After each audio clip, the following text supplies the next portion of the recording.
Welcome back to the Scholar Wealth Podcast. This week, a family giving through a DAF wants to know if a private foundation makes more sense, especially with 4 adult children who all want a seat at the table. Then, with markets showing volatility this year, a listener asks us to look at whether rental real estate is a smart way to get into alternatives or just trading one set of risks for another. Finally, Rachel Cruze, author, speaker, and co-host of The Ramsey Show, joins us for a conversation on how financial values are shaped, passed down, and sometimes lost between generations. We talk about the third-generation wealth trap, the mistakes even well-intentioned parents make, and what she thinks parents should be doing right now. So let's go ahead and get started with question number 1. We've been charitably inclined for a long time and currently give around $200,000 a year through a donor-advised fund. Someone recently suggested we look at starting a private foundation instead. We also have 4 adult children who are all interested in being involved in our giving. Is that worth exploring, and what are the pros and cons?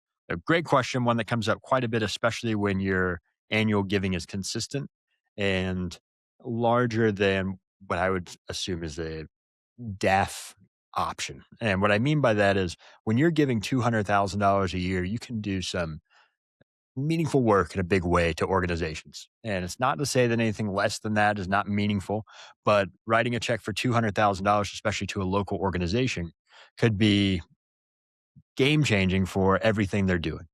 Whereas writing a $5,000 check is beneficial, but that's usually going to a larger pool of money that's going to be used for some goal.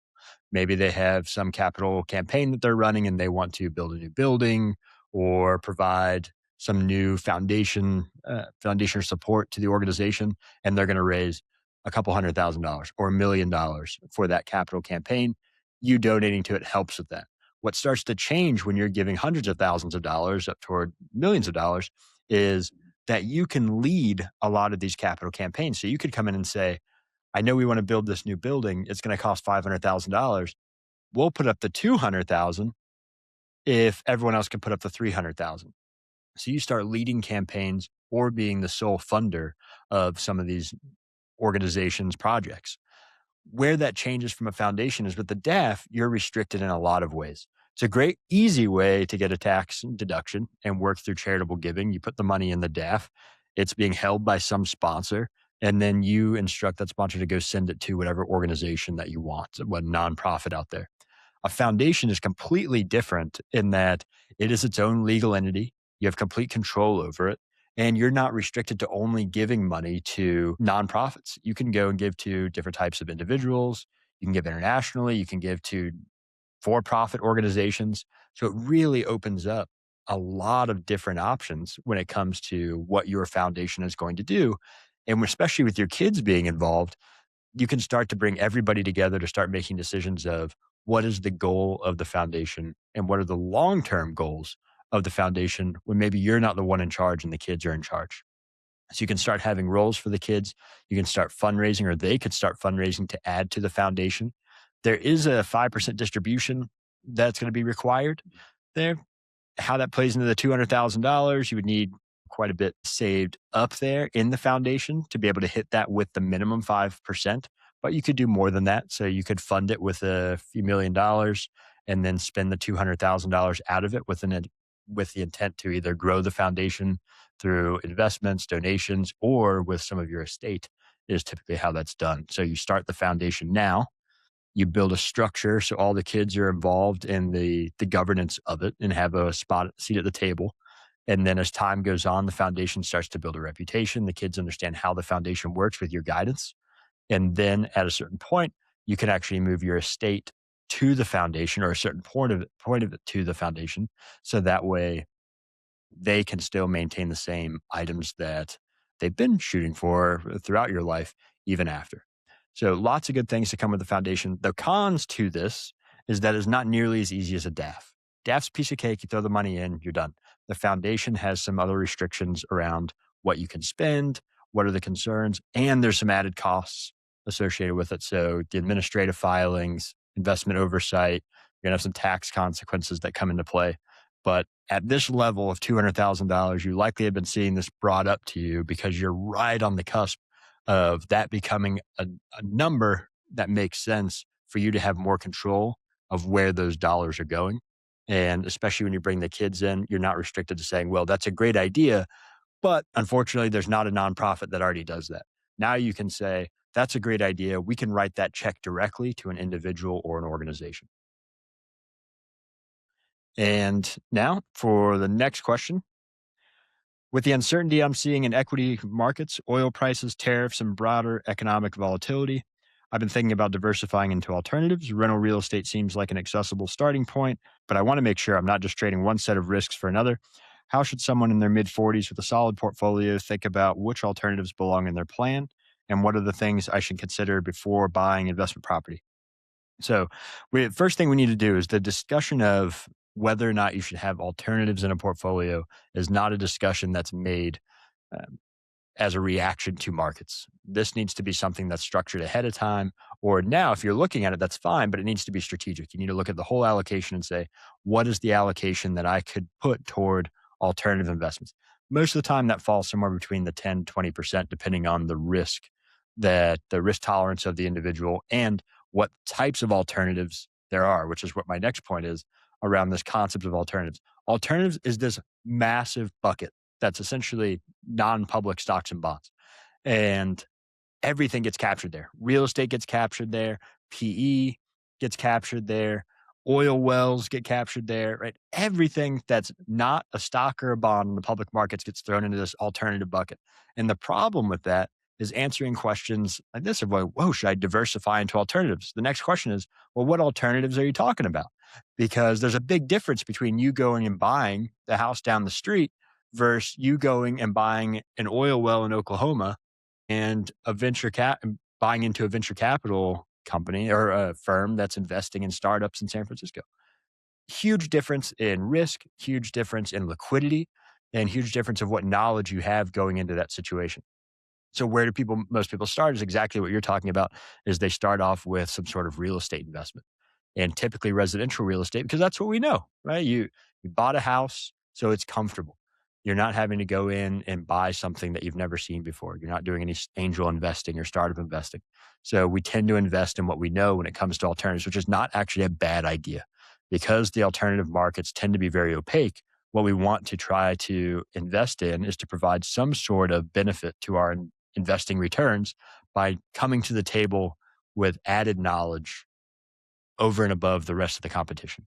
So, in other words, if you've spent your entire career in the medical field and you want to go invest in a startup, you shouldn't go invest in a technology startup that has nothing to do with medicine.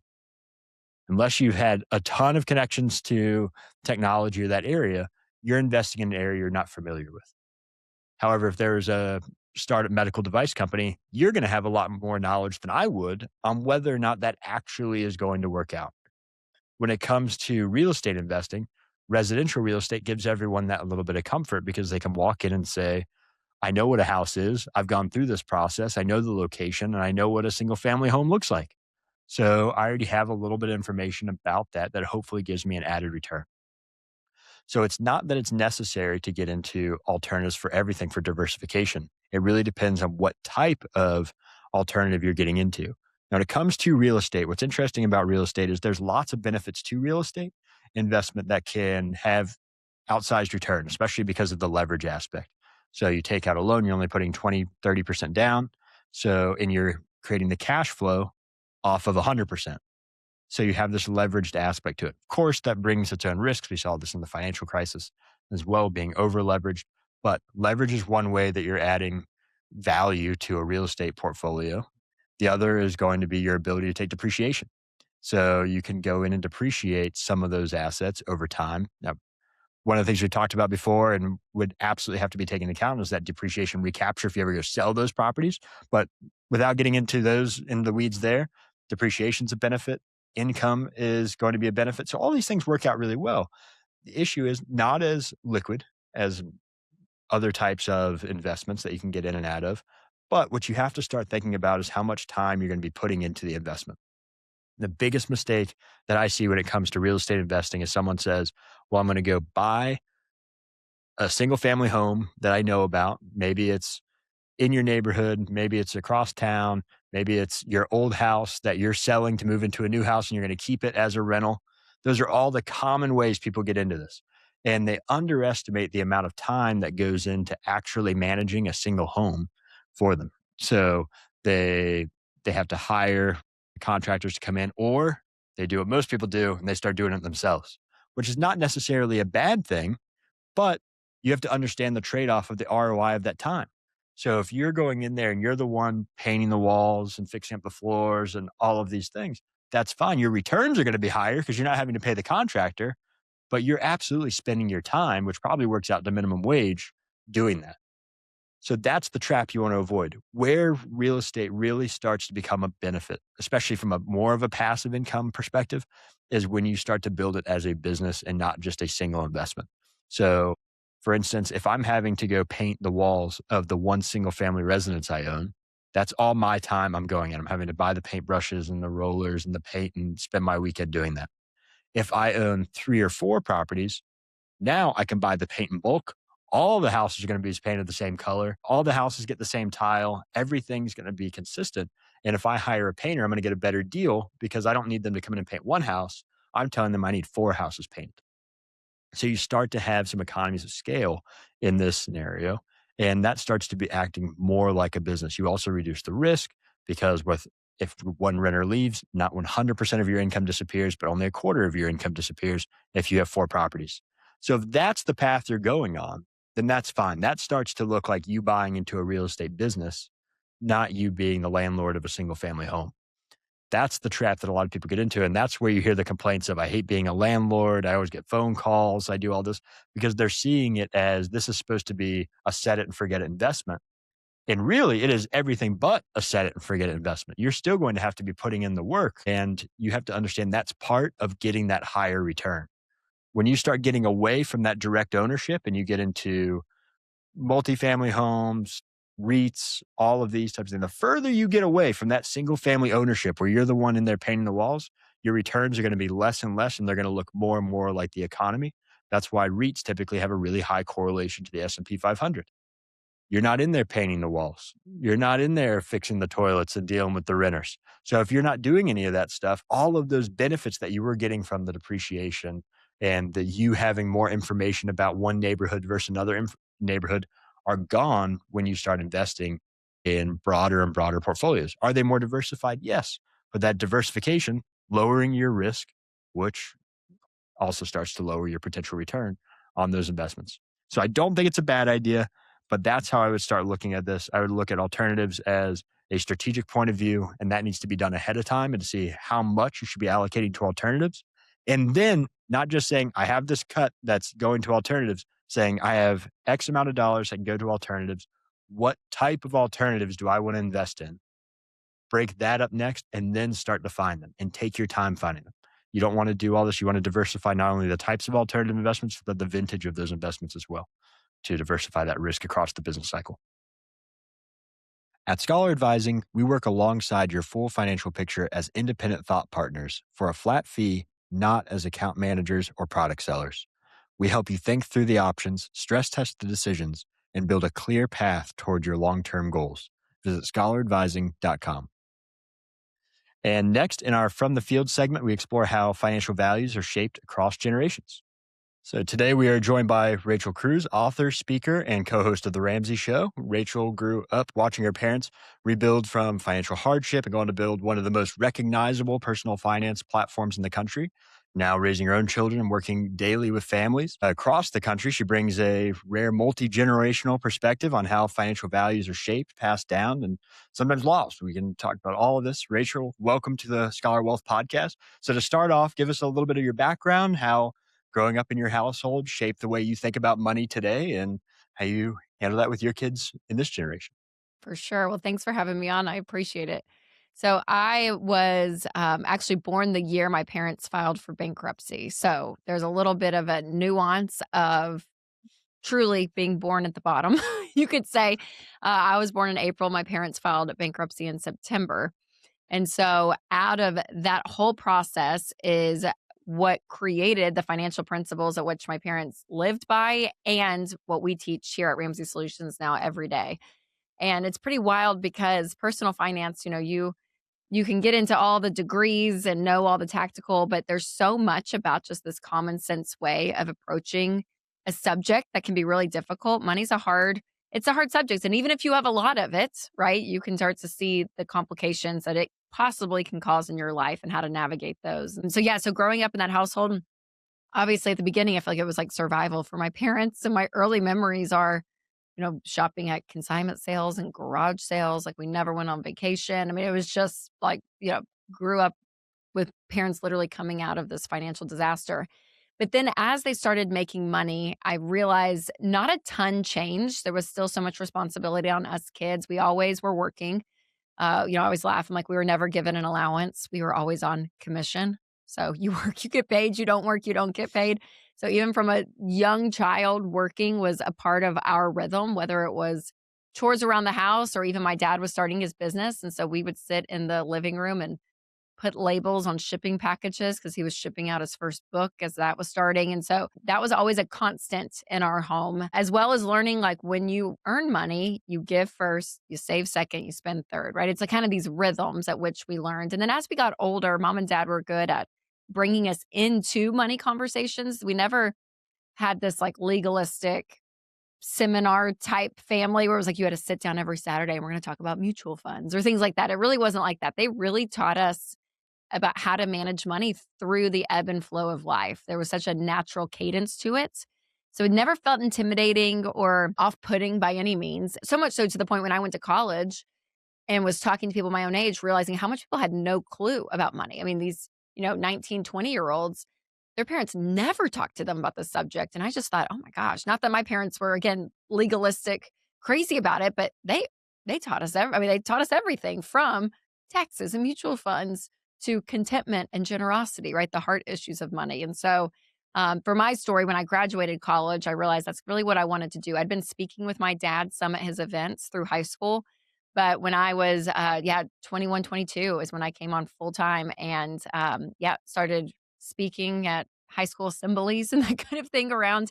And then that was 15 years ago. And so now getting to host some of our shows and continue to speak and write books and all of it about the subject of money has been phenomenal. But it's a hard one to navigate, whether you are making $30,000 a year or 30 million, it has its positive and negative sides for sure. And that's one area I wanted to dive into because you have a really unique experience of, as you said, being born at the bottom and going through this. And that is common for kind of the second generation. We see this happen in business and we see this happen in wealth, where the first generation, they're scrappy. You've seen it, they've had to build it up. The second generation grows up watching that scrappiness and having to deal with the scrappiness. So they see the wealth built, so they have a unique appreciation for Yes. wealth. And Yep. then, but there's a real difficulty with the third generation, right? Because they don't get I don't know if I'd call it the pleasure, but the advantage No, it's of true. kind of Yes. living through that at the beginning. So how do you navigate that now? Or how do you think about that with your own kids of kind of knowing and being aware of that, of like, they're not going to see those same situations of mom and dad just filed for bankruptcy and we're slapping labels on shipping containers Yeah. and now they're in a different type of world. How do you kind of break that apart or how do you handle that? I wish I had like the magic answer because I'm literally in the thick of it. Our kids we have a 10-year-old girl, 8-year-old girl, and 6-year-old boy. So we are at the early stages of parenting in that sense. And it's a conversation, honestly, my husband and I, we talk about a lot because the struggle isn't necessarily there, like what you're saying. So you kind of have to manufacture it for them. I mean, there is something about still this idea of boundaries, that money has limits, money has boundaries. And even though my husband and I's money situation looks a lot different raising a 6-year-old than my parents did, we still have to understand that. And so there's so much about more is caught than taught. And I really do believe that. And so I think it first starts with Winston, my husband and I. And what are we talking about? How are we interacting with money? What does this look like for us? And if money's taken over our lives to the sense that it's become this thing that we are so attached to, that it's the answer to all, it's this thing that we value or what money can buy us, we value those things. Like when you start to shift into that world, the third gen is kind of screwed like at that point because that's all you see your parents are modeling. And so Yeah. Winston and I have to do a good job about actually asking the harder questions. for our own lives of, hey, what are we doing? What are we buying? What are we limiting to a point that like we may not have to financially, but actually it's probably a good spiritual practice for us to not just get everything we want, not just only for our kids, but us. And so there's so much about how Winston and I hold this subject that I think is big. And that's going to be the loudest message our kids see. But then also tactically with our kids, and we're kind of doing the same principles that I grew up with, a little bit of what I just shared earlier, but making them work and make money. What does it look like to be generous with some of that? You have to save some of it and you have to spend some of it. I mean, I say constantly because my kids, even raising kids in 2026, is so much different than the 80s of how I grew up. The consumption is there with Amazon, the internet. I mean, they just can see things and know that they can get it so quickly. So even creating some delayed gratification when they can spend with their own money, still manufacturing some of this like slowness and patience is really big. So most of the time I'm like, "No, we're not buying that off Amazon. If you wanna spend that, we'll have to go to the store, and we're not gonna go to the store. We're not going to Target for another day or 2, so you're gonna have to wait on that," right? So, it's a lot of intentionality, and we're not perfect at it by any stretch of the imagination, but I do put a lot of stock, which may be right or wrong, I don't know, we'll see, in probably 10 years when my kids go out on their own, um, of how Winston and I view money in our household and the way that we take care of it, I think is gonna be big for our kids.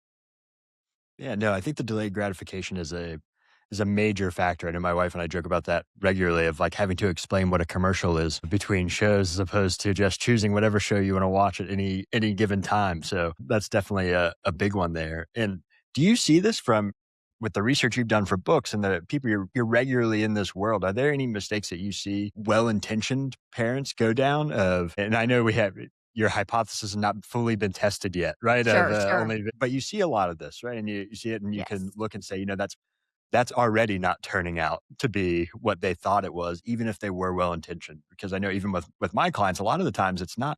No one purposely goes out there and expects their kids to have all these issues with money or anything, but it's usually found out later. It's like how we shouldn't have done that. And so, Yes. are there any that You you know see commonly to show up? yeah, one thing we hear a lot, and again, it comes to your point, I love that setup of, like, it comes from a good place, but the way it's actually playing out is probably more harmful, is this statement of, "I want my kids to have a better life than me." And what that usually equates to for most people is stuff. I want my kids to have more things. I want them to have a nicer car than what I had. I want them, if I had a car, I want them to have nicer trips. I want them to have nicer things. I want them to have a better life than I had.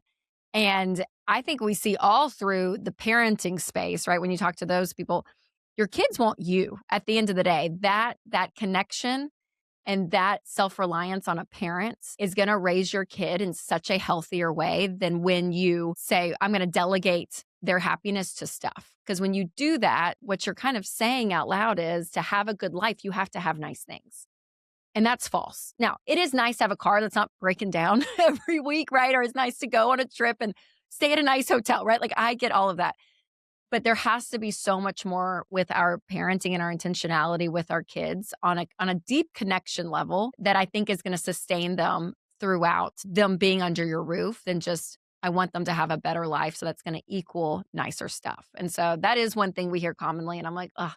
And then another thing I hear also is that, whether it's big purchases, a car or college, they think, if I give them this, then that's gonna ruin them. Like you hear I hear the cautionary tale, so on the other end of the spectrum. And I hear this a lot, and I think there's some good in, hey, let your kids, you know, be part of big purchases. There's nothing wrong with that. My kids will probably pay for half their car. It's what my parents did, and I love that idea. Whatever you save up will match. But my parents paid for my whole college, and now we had to stay in state and go to a public university and graduate in 4 years. There were some parameters around it, but they did. And knock on wood, I'm like, I don't think that ruined me. So I think this idea of if you just give your kids a really nice gift, like a paying for their college, then all of a sudden they're going to be ruined. You have built 18 years up at that point for your kids and how they're going to view and see money and the gift that is given and how they're going to handle that. That's in their character already. One decision about paying for something isn't going to make or break them. That was done way before. So I think on both ends of the spectrums, I just want to give them all this great stuff because that means I'm a good parent. I think that's false to an extreme. And then also, if I do have money and I want to help my kids, then they're going to be entitled and they're not going to be able to handle it. So I think both ends of those spectrums, there's some maybe some little bit of nuggets of truth, but those overall blanket statements I think can be dangerous. You have to look at more of the nitty gritty of it. Yeah, I think so. The other one I'd throw in there for the third component of that is the one I hear regularly is everyone looks back at the times that they were struggling, especially when they were building wealth, and they kind of like those times, right? You don't like them in that moment, but Yes, 30 years later, they look back and be like, we were driving the car that was breaking down, but they're constantly telling that story, and they like to know that they've kind of built that up. So it's this. they've done I think you that. nailed That's it. right. You almost manufactured the difficulties and the hardships as well to try to give them some of those experiences because I think that there's a need for some of those challenges to 100%. overcome as well. So Yes. I like the matching ideas that we're regularly talking about, which is great. So how do you think that conversation is going to change then? Because I if we have those, like you said, your first 18 years, you're building up all of this and they're watching you and how you handle money and your relationship with money and everything else. And how do you anticipate that conversation changing in the next 10 years, right? When they are in their 20s? When do you start expecting to start bringing up more of those money conversations? Do you have a trajectory in mind or just build it up as the purchases and decisions come? Yeah, I think there's a little bit of life's going to happen. And so navigating it as it comes. But yeah, a couple of things that thematically that I hope my kids, they probably don't understand at this age, but my hope is that they'll really kind of embody stuff in their 20s and 30s. I would say one thing, and again, we're a family of faith. And so spirituality is a big part of the way we view our money. And so there's a beauty in saying that you have a higher calling in your life. Like all of this is just isn't about you, because I think there is this idea that the finish line always moves. If you're wanting this amount, if you get that amount, you're going to want the next amount. And so there's this discontentment that can happen with money really easily, even with really wealthy people. And so there's something about having a bigger picture on your life, a bigger calling in your life, if you will, that you are more of a manager, you're not an owner. And that perspective, I think, takes it off of you and actually starts to see the world to say, how can I actually use this money to sure better my life some? I don't think, I think that's great. But also that there's a responsibility here. Like this is a big deal. If you are carrying generational wealth, that is not a lightweight to carry. That's a really big responsibility. And so there's that weight that I want my kids to feel. And I think that really does come when they're looking beyond themselves. So that's one theme, and they're not going to get that at 6 years old. I know that, but it's kind of the rhetoric at which we do talk about the things that we have that are really nice, that they are gifts. Like yes, we work hard, but at the end of the day, we do believe in something bigger than us. And so that's a shifting conversation. And then also, I want them, my parents did this really well. I have an older sister and a younger brother, and we've all said the same thing. We're all in our 30s and 40s, but we had to learn to live life on our own. There was no handing money down at 21, in our 20s especially. There really was no help, if you will. Now, I work at Ramsey, so there was a job, which was very, very nice, but there was no like cash payday by any stretch of the imagination. And so when I got married and we had babies and all of that, like we are figuring that out. And there is a dignity piece that I want to give my kids for them to know if crap hits the fan and we go through a great depression and everything's gone. Like what if it just disappears? You're going to be okay. Like you're going to be able to self-sustain. You're going to have the work ethic to figure something out, and that you can do without, because you had to build this up gradually. Nothing just happened overnight. And so that gradual process gives them dignity to hold, to say that we can do this. And then kind of on the flip side, when you actually start, if you do choose to start giving money and whatever that looks like, I think there is a beauty to that. There's a book called Die with Zero, and I love it. I mean, there's a premise to that. I don't agree with all of it, but some of it I'm like, you know what? I think it is a good point that, you know, if you die at 80 years old and all your kids are in their 60s, like they've already created, a life and they don't really need your money. So where can you be helpful? Where can you extend, maybe financially, to help your kids and not harm them? That doesn't create levels of entitlement, but actually magnifies the character, the good character that they have because of all the work you've done in your household and through their early years of working and learning to live below their means. And so those are thoughts that I do have kind of rattling along in my head, because yeah, it is a we always say at Ramsey, money's a magnifying glass. It makes you more of what you already are. And so if you already have a tendency to want everything you want and this stuff's gonna make me happy, or, you have this like consumeristic drive constantly and you get money, that's what's gonna be magnified. But if you're someone who has practicing contentment, I should say. I don't think we've ever really arrived, but that's part of it. There's a generosity piece in you. There's something bigger in your life than just money. Like all of these things are big. Like that's what's going to be magnified. And so the character of the child is really, really important because they're the ones that are going to be handling it. Yeah, and that's a long-term process, as you were saying. I think it has to start early to have that built up because you talk about this regularly. There's issues of it's like there's going to be times where for tax purposes and state purposes, large sums of money need to Yes. transfer, right? And Hmm. you don't want all of that to hit at one time. And you definitely don't want it all to hit when someone is not ready for it. Yes. So it's balancing those types of scenarios and doing the things like you're talking about. When do you actually need that money? And most people are inheriting at a time where they're already retired, so they're already set and they've had to do everything, but they probably could have really used help with a down payment or have a Yes. whole family take a big trip as opposed to them not being able to take those trips with their kids. So I can't agree more on this idea of just working on that character early and building up those habits because ultimately you want to be at a spot where it doesn't matter when they receive a significant amount of money Yep. because the character's already there and you know it's not going into any bad place. That's right. So as we wrap up, if you could think of like one conversation that you think parents of means should be having with their kids right now, if they haven't already, what would be that advice? And you can pick whatever age that you want that to be Okay. for when they. The For, whole gamut. Oh my goodness. I'll speak out of my default, my negative. It's kind of why I said it earlier because it is. I'm a natural spender. I am a natural like experiences, have fun in the moment. Like my personality, I'm not great at details. Like I am definitely one that's my husband actually, we laugh. I'm like, I don't know how he's the saver. And I'm like, I'm the one that talks about money all day, but he has all the spreadsheets and like loves all the nerdy stuff.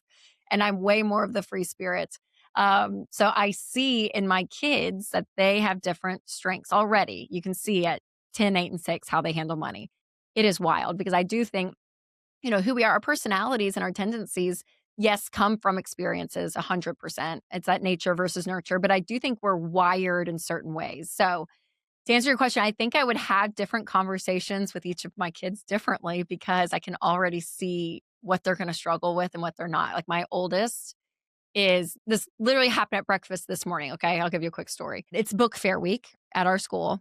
So the kids always want it, but they always end up buying crap like pens and erasers. I'm like, oh, it's the book. Like you're supposed to buy books at this thing, but it's all these gadgets and toys. And last year they came home with all that stuff. And I was so frustrated. I was like, oh, you're supposed to buy books at the book fair. You just bought toys. And so this year I was like, okay, I gave them each $30. And I said, you each can spend $30. So I go back to get cash. Well, I literally I had a couple of 50s. That's all I had. So I'm like, oh gosh.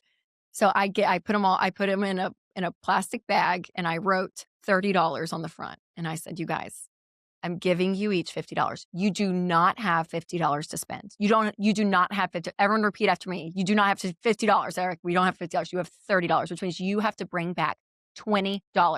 Not $19.16. You have to bring back $20 or more because that is your limit, $30.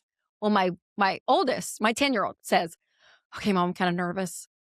I'm kind of nervous about this. I can already tell because she's already cautious. She is a saver. Like I can see in her.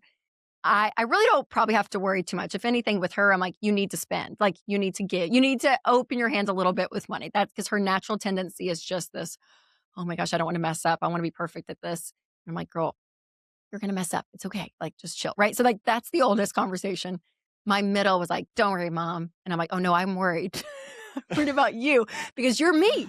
You're me. And you're going to see something or a friend is going to need more money. But, oh, don't worry. My mom won't care. I can already see the conversation happening. And her, I'm like, you will. Like, I mean, almost had to threaten her again. Like, Caroline, I know you and you're going to get excited and you're going to spend more than what we're getting, your limit. I have to do that. And then the 6-year-old, I mean, he's probably honestly more like a sister. I don't think he really, I mean, he's in kindergarten. I don't think he really is picking up a ton right now. But those girls, especially, I can tell who you are. So I think as a parent, leaning into the strengths and weaknesses of your kids' personalities, where you know they're probably going to struggle and where they may need some assistance and boundaries given.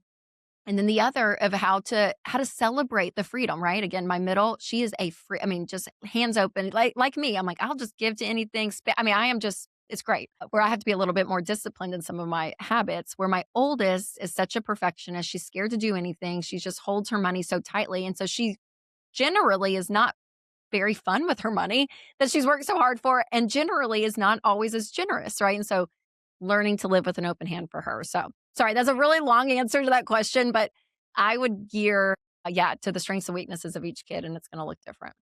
Yeah, I think that's great advice, tailoring it there as opposed to one size fits all Yes. approach. So that works great. Well, thank you, Rachel, so much for coming on to the Scholarwell podcast today. Appreciated talking to you. It was great. Yeah, absolutely. Thanks for having me. That's our show. Thanks for listening, and we'll see you next week. The information provided in this podcast is for general informational and educational purposes only and is not intended to constitute financial, investment, or other professional advice. The opinions expressed are those of the hosts and guests and do not necessarily reflect the views of any affiliated organizations. Investing in financial markets involves risk, including the potential loss of principal. Past performance is not indicative of future results. Before making any investment decisions, you should consult with a qualified financial advisor who can assess your individual financial situation, objectives, and risk tolerance. Thanks for listening.